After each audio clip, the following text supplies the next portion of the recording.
Hey guys, it's Noelle. As you come to the end of your first semester at school, finals are right around the corner, which means you'll probably be hitting the books pretty soon to prep.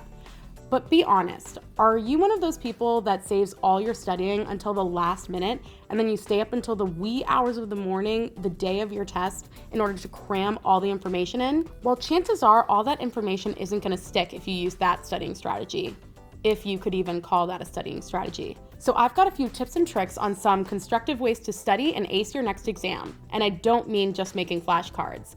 But before I get into it, definitely subscribe to 17's YouTube channel below so that you don't miss any of my future organizational tips and tricks. All right, let's get into it. So the first trick to studying is definitely to set the mood. Are you somebody who can't stand listening to the wrong song or can't stop yourself from jamming out when a bop comes on? If so, maybe listening to music isn't for you. Then again, some people love to get in the zone by listening to music. You have to know where you stand. One way to compromise here is to create a playlist with all your favorite study music on Spotify. That way you don't have to worry about the wrong song popping up on Pandora. For me, I get really distracted when playing music, so I can only listen to instrumentals when I'm studying. So that's the type of music I would put on my study playlist. So the second step to getting your studying done is to make a schedule. I know that sounds pretty obvious, but a lot of times students save studying until the very last minute and then totally blank out when it's game time. Set aside time every other day or so to dedicate to studying. And make sure it's the right time. If you know that you're a zombie in the morning, you probably shouldn't be carving out time to study in the AM. Set alarms for what time works for you and then stick to it.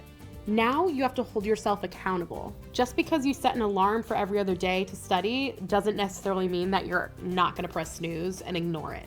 So you should create a calendar or some type of tracker to keep yourself accountable. As you know, I love bullet journaling, so I created a tracker to keep myself accountable for how much I want to study during a week. So first, I number the side with the days of the month, and then I put the corresponding day of the week next to it. Then on the horizontal axis, I put the hours for each day that I study.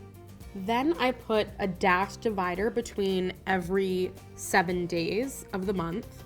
And then on the right side, I put my goal of the amount of hours I want to study. So I would say that each week I want to study 8 hours. Then at the bottom, I'm going to make a key for all of my courses that I have to study for and give them each a different color. So let's say that on Monday, I spend 1 hour studying calculus and 1 hour studying history. So I would put one block up to 1 hour for calculus and then another block, 2 hours for history.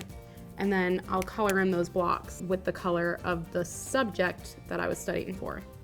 On Tuesday, I decide that I am not going to study. It's my break day.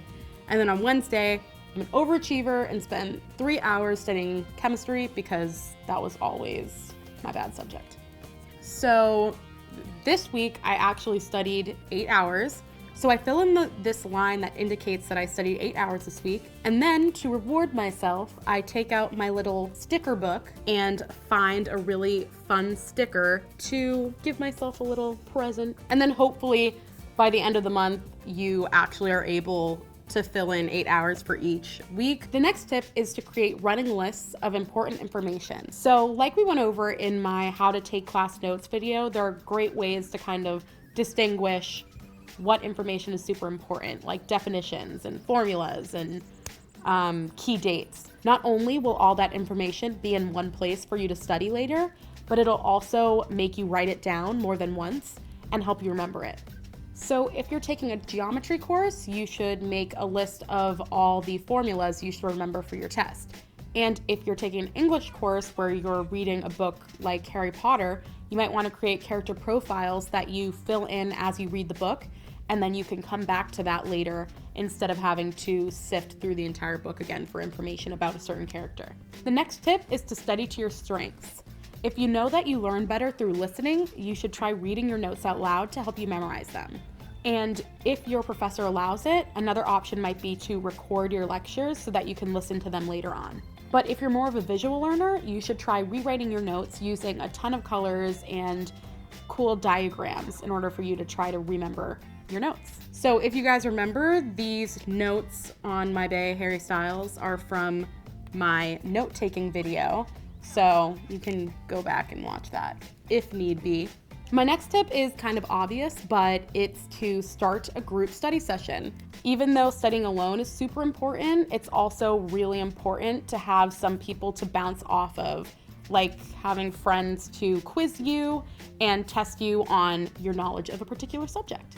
My last tip for you is to use apps. It's the 21st century and there are tons of apps that are made just to help students get in the zone and study. I have an Android phone, and one app that's great for studying is called Forest. It's for people that get totally distracted by their phone when they're studying, like myself. This app will let you plant a seed that is meant to grow when a certain timer runs out. And if you're able to stay in the app the entire time the timer is going, which means you'll be spending that time studying, it will grow into a beautiful tree. But if you're not able to stay in the app and get distracted in other apps, it will wither away and die. So that's like your motivation to stick to studying. So that's just one app that will be really helpful for you when you're studying, but there are a ton of apps that are just as awesome that do different things while you're studying. So definitely go to your app store and check them all out and see what works for you. That's it. I hope these studying tips will help you get some real studying in before your next final. Now definitely subscribe to 17's YouTube channel so that you don't miss out on any of my future organizational tips, tricks, and hacks. All right, bye.